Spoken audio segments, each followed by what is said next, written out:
Hello there! Welcome, welcome! Warm yourself here by the fire because I got a doozy of a story for you. And you better take a seat because this is a long one. XDM's Jealousy Ruins New Campaign. r/RPG Horror Stories, posted by Lasical. So, years ago, I was part of this RP group that decided to try our hand at TTRPG. There was me, my now girlfriend, Drek, a creep, Aaron, a chill kid who got wrapped up in the madness, and my friend at the time, Alana. Alana was a DM and, she wasn't very good at it. Frankly, she chose to use Pathfinder because it had more options, and more options equaled better in her eyes. But she didn't read up on the rules, and she had a very railroad style of storytelling. Notable was the time when she told me I wasn't keeping up with the damage output, so I needed to change class. Dear reader, I was the healing support. Another favorite was the time she tried building a boss only to forget a stat, and thus our fighter was able to just sit on the boss for 10 plus turns until the BBG smited the boss because Alana was pissed that we didn't take the fight seriously. I could make an entirely different post about that campaign, but this is just context. After finally getting through the campaign, Alana gave a big speech about how tired she was of DMing. She was frustrated that we ruined her campaign, and she was retiring her homebrew setting because she didn't feel appreciated. And if we wanted to game, someone else had to DM. Okay, said my girlfriend, I could DM next if people would like to keep playing. Most of us were pretty gung-ho about this, and I was excited because my girlfriend was DMing. She's a great DM. This is going to be great. So everyone started brainstorming their characters, and at the end of the month, we were set to start our next campaign in a homebrew setting using D&D 5th edition. Completely different rule set, different character sheets, but it was such a relief after the cluster mess that was our previous character sheets that Alana insisted we use. Naturally, Alana hated it. She wanted us to plead with her to DM again, but everyone else was as burnt out on her DM style as she was as the DM. But she didn't want to be left out. She had to play the game. So, she did. I, a stupid fool, ignored the red flags being thrown in my face. In private, I had talked to Alana about what character she wanted to play because I was curious to know if we could link our backstories for extra drama. She revealed she wanted to play a Nereid druid who had been a NPC in her campaign. I was confused about why she would recycle a character, but whatever. My girlfriend had said it was going to be a campaign based on an island nation, and Alana wanted to play a water character.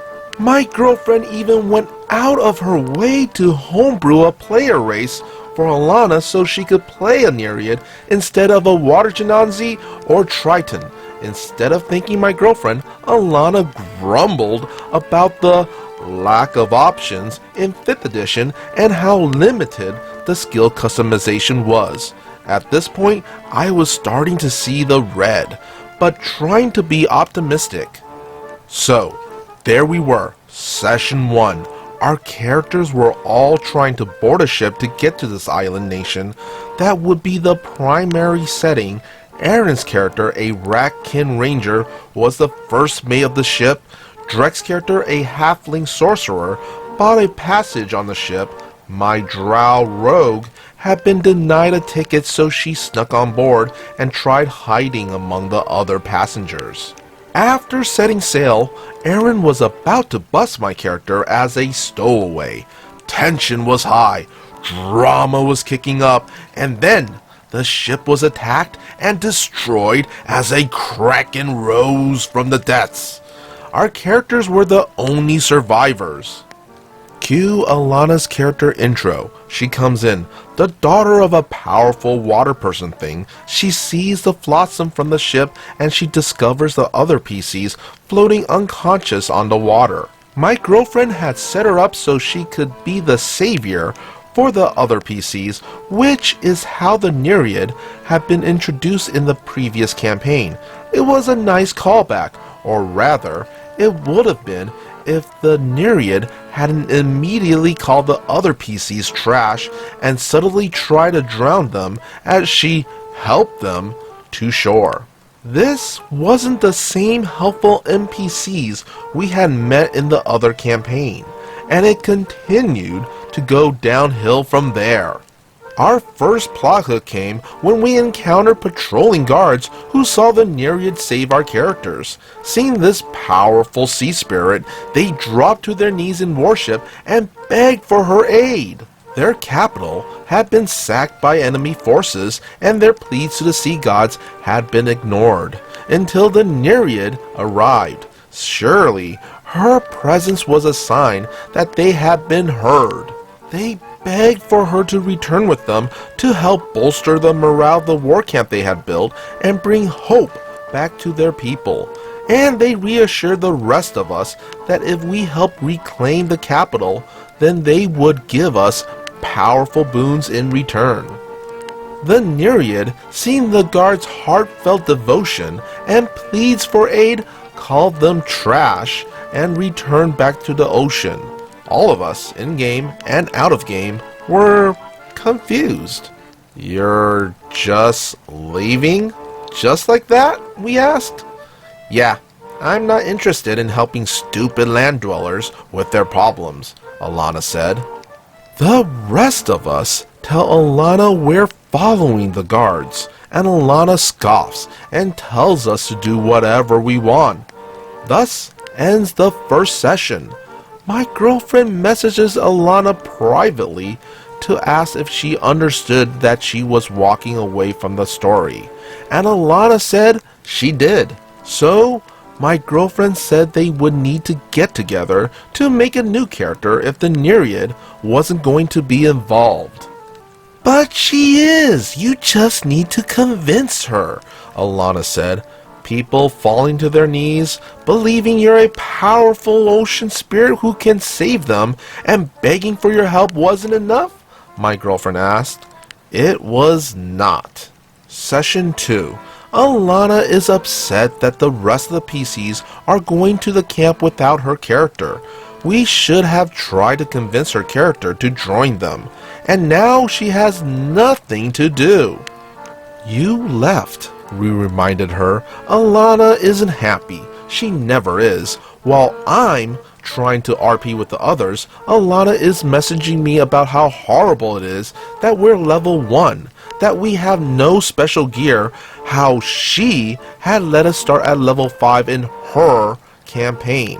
Why is my girlfriend being so unfair? Why do the rest of us not care that she is being left out?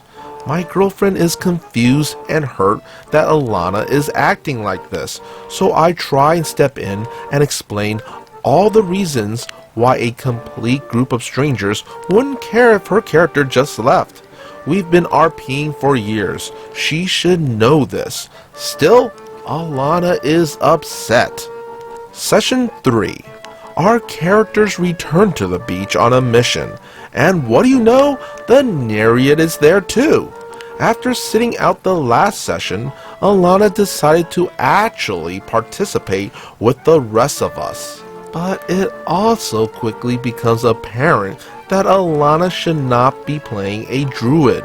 When making our characters, she said she was willing to make a healing support, so I didn't have to for once.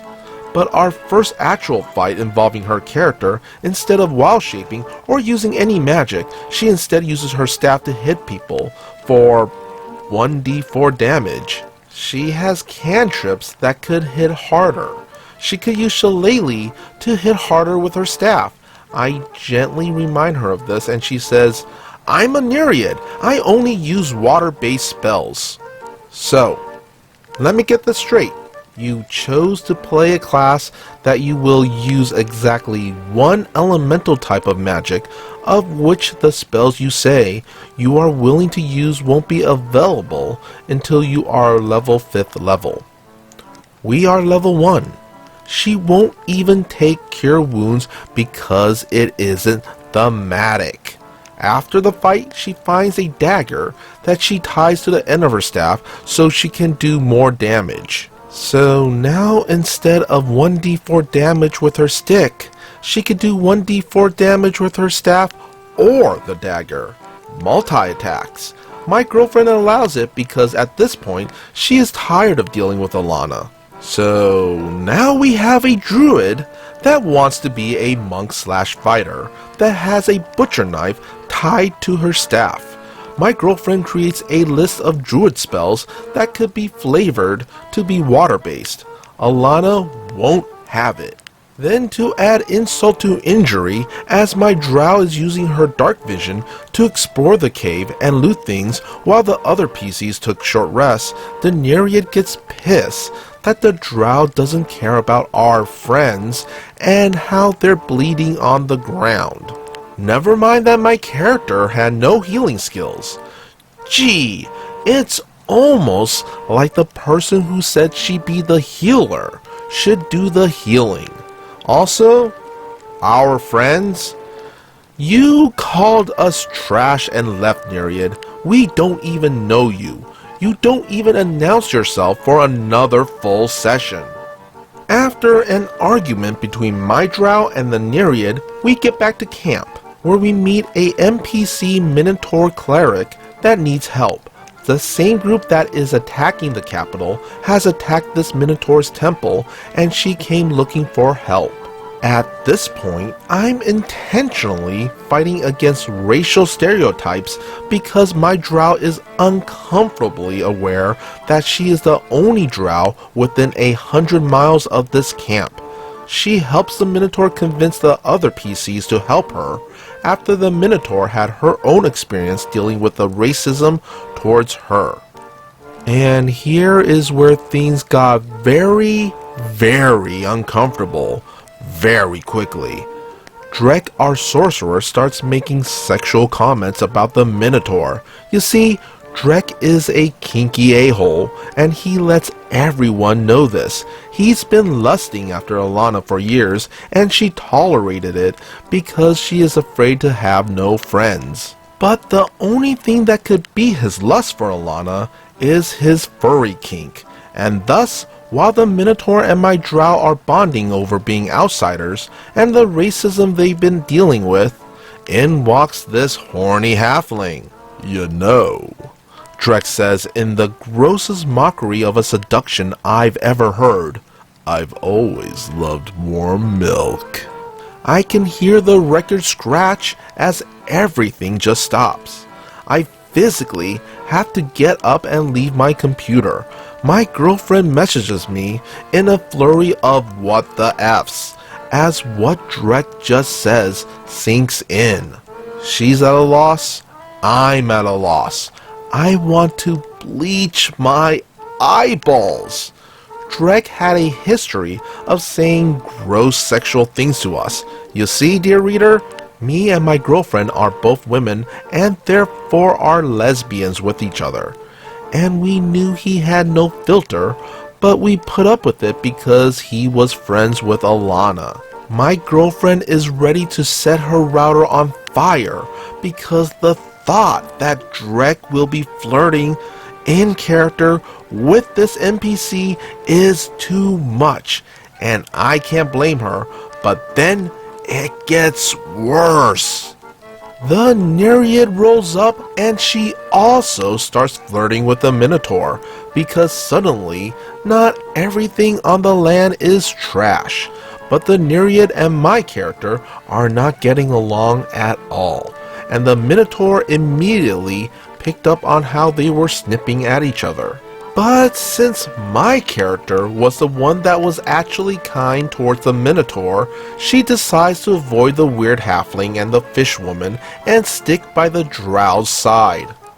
So we depart to go to the Minotaur's temple. Along the way we encounter people taking advantage of the country's chaos, bandits sacking villages, setting them on fire, and wild creatures going wild as no one is keeping them in check. The Nereid doesn't want to help them, even when it's within her skill set.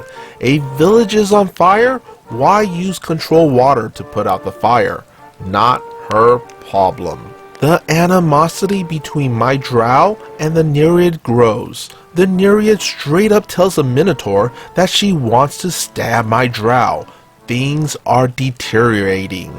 I've been sleeping on the red flags Alana throws out as I realize the bed I've made by ignoring them. A few days out from the temple, we're attacked again by a troll. The Minotaur goes down in battle as she's been acting as our tank. Everyone was rolling bad, but credit where credit is due. The Nereid had dragged her out of danger. But when my drow asked her if she had any healing spells, the Nereid said no. So much for being a healer. Drek, ever the helpful furry, lusting after the Minotaur, was quick to hand over a healing potion to my drow. The Nereid that had up until this point in the session been trying to awkwardly flirt with the Minotaur starts trying to stab the Minotaur with her knife stick to make sure she is dead. Seeing my drow try to give a healing potion to the Minotaur, she tries to slap it out of the drow's hands. Stop. Don't pour it down her throat while she's unconscious. Do you want to choke her? My drow glares at her as she's slowly giving the potion to the Minotaur. Unconscious people can drink, spirit. Alana starts losing it out of character. If you're going to make me play the healer, I'm going to think of everything. You can't just give a unconscious people liquid, especially if they had a neck injury. She doesn't have a neck injury, my girlfriend points out. Well, how do we know that? You saw her go down, and I already told you, several sessions ago, that unconscious people can drink healing potions. Well, are you rolling choke chance? There is no such thing as choke chance. If there was a risk, I would say something. But the drow has experience giving people potions anyway. Alana huffed. Well, how was I supposed to know that? The other characters proceed to ignore the Nereid, now throwing a tantrum over us getting people hurt with our negligence, right as the Minotaur wakes up. At this point, Alana starts throwing a tantrum because people are continuing to roleplay and ignoring her. With an imperious, well, I'm not having any fun, and no one is listening to me, so I'm done. She logs off for the night. Everyone sighs. We say goodnight because everyone needed to cool off, and my girlfriend and I talk about what to do next. My girlfriend wasn't having fun anymore. Everyone was on edge because of Alana's tantrum, and Drek was continuing to make us uncomfortable with his attitude. After a while, my girlfriend decided to keep going, because Aaron, our last player, had been a good sport so far and had been having fun, and so we wanted to keep the game fun for them. Of course, it really fell apart when we finally got to the temple. We had taken a multi-week break while we cooled off from the previous fight. Outside the temple, we are attacked again by the cultists that had taken over the temple. One cultist managed to fire off a fireball, setting the steamwork machine we were using to get around on fire. The Nereid ignored my pleas to use her water spells to put out the fire. She ignored me. Our ride explodes. We are now going to have to walk over 200 miles back to the camp once we deal with the temple. Alana doesn't care. It wasn't her fault. All I see is red. By the time our characters actually get into the temple, Drek had been kicked out of the group after sexually harassing me, Alana, and my girlfriend out of character and being homophobic. So his character at this point was just being puppeted by my girlfriend until we got out of the temple. We made our way through the temple, the Nereid going out of her way to try and push the drow into traps or into the front of battle. The Minotaur, tired of the animosity, ended up trying to help. The real disaster happened when the Minotaur went down again. My character was hidden in the rafters of the temple, waiting to drop down and attack the cultists. She had no healing potions on her, and the Minotaur had just gone down. The Nereid had been given some of the healing potions because she was a healer. So when the Minotaur went down, we had two choices. Either my character could try to finish off the group of baddies that just took down the Minotaur, or she could use her turn to get the Minotaur back up with no medicine proficiency and no healing potions. Immediately after me was the Nereid. The Minotaur had already failed a death saving throw. "Heal the Minotaur," I told Alana. Alana huffed. "You do it. You know all about healing potions after all." All I saw was red. "I don't have any potions left. You have all of them, and you're the healer, and you're right next to her. If I don't distract the cultists, we're all going down." "Well, maybe we should," Alana said. "This game is stupid anyway." I was pissed. Aaron had spent the last two sessions quietly trying to avoid the brewing drama, and my girlfriend was in agony. At that point, I decided that, even though I really liked the Minotaur, it didn't make sense for us to TPK trying to get a NPC up. I pleaded with Alana again, "Please get her up!" And I broke stealth and rolled my sneak attack, trying to get the cultists to focus on me. Alana didn't get the Minotaur up.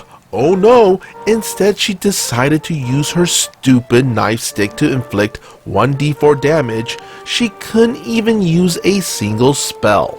"Do you want to use a bonus action?" my girlfriend said, exhaustion in her voice. "I don't have any," Alana said in annoyance. She never had any bonus actions. Why would she?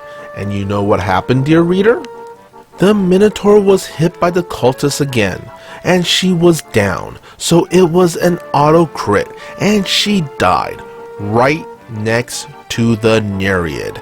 And Alana just said to me, "Well, it's not my fault." I couldn't do it anymore. I rolled my dice. I stopped RPing, and my only goal was to finish this stupid temple so I could tell my girlfriend I love her and appreciate her DMing, but we needed to get better friends. To add insult to injury, the Nereid was a Circle of Dreams druid. For those who don't know, your very first circle spell is a spell that lets you use a pool of d6s up to half your druid level to heal as a bonus action. So to sum up, for 8 sessions, Alana apparently had no idea she had a heal spell built into her character. Every time she was asked if she wanted to use a bonus action and insisted she didn't have one, that was a lie. I didn't find this out until after the session when I demanded to see her character sheet. Her response when I pointed this out? "Well, how was I supposed to know? I don't know what a bonus action is." At that point, things were done. We were down a player. We didn't want to deal with Alana's tantrums anymore. And no one was having fun anymore. Not even Aaron. Then to add a red cherry to the Princess and the Pea-style mountain of red flags that had accumulated over this short campaign, Alana started attacking my girlfriend because she forgot to tell Aaron that a session had been cancelled a couple of weeks prior. This was clearly a sign that my girlfriend didn't care about her friends, and that Alana, when she was the DM, would never have forgotten to tell us that a session wasn't happening. But she did, multiple times, but we forgave her. Go figure. We never picked the game back up after that. The group ended up disbanding completely after Alana went on a smear campaign against both of us for having the audacity to be upset at her poor behavior and our poor treatment of Aaron. We just cut ties and moved on. Some say that you can still hear Alana going off about how it wasn't her fault that she never learned her own class after playing it every week for 2 months. As for my girlfriend and I, we found a new group. We're much happier, and we still joke about how no matter how bad some people we play with can get, it will never be as bad as that time we had a druid that wanted to be a fighter and never once actually used a druid ability. TLDR, DM of our previous campaign gets mad that we started a new campaign, decides to tank new campaign by not learning the rules, playing her class, or trying to positively contribute. Also, we found out that one of our players has a cow kink, and we all died inside. Wow. Just wow. There's a lot to unpack here. Alana is just a toxic person. Plain and simple. Especially that speech about being sick of DMing was just her attempt to play the victim and throwing herself a pity party. And when she didn't get her way, she decides to take the petty and spiteful route to sabotage the new game. I mean, come on. Attempt to learn some of the rules of the game at least. Also, choke chance? What the heck? I've never heard of that. It also sounds like to me she has that main character's special snowflake syndrome, and honestly, I'm surprised she lasted as long as she did in your group. Oh, and Drek? Yep, totally that guy. A whole big pile of nope. Also, the person I feel sorry for the most has to be perhaps Aaron, who ended up just getting stuck in the middle of all this. Hopefully, they found a good gaming group for themselves as well. And that's our story.